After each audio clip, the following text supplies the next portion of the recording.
જેવી 8 વાગ્યાને સાસુની એન્ટ્રી થઈ, મમ્મી જલ્દી નાસ્તો કરો, બેસી જાઓ, બધું જ તૈયાર છે.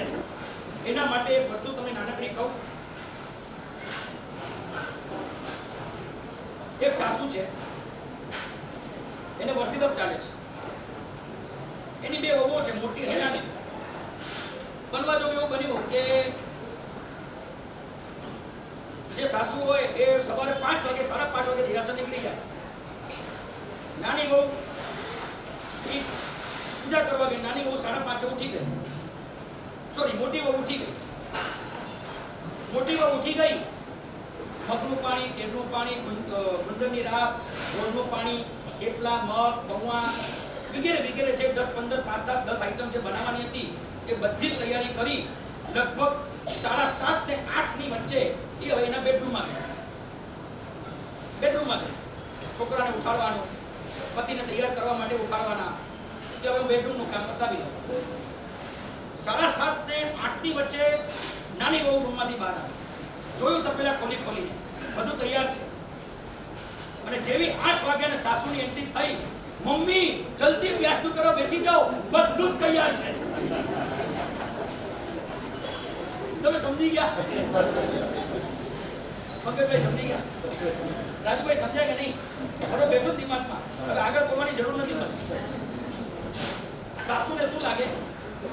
જો નાની વહુ કેટલું બધું તૈયાર કર્યું છે. મોટી વહુ હજી અંદર જ બેઠી, બિચારી સમજ કે બહાર શું ખીચડી રંધાઈ ગઈ છે.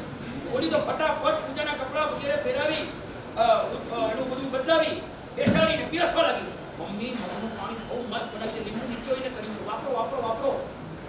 ઓલી બિચારી 8:30, 9 વાગે બહાર આવી, ઓલી પીરસતી હતી. પછી એને પૂછ્યું, મમ્મી બધું બરોબર છે?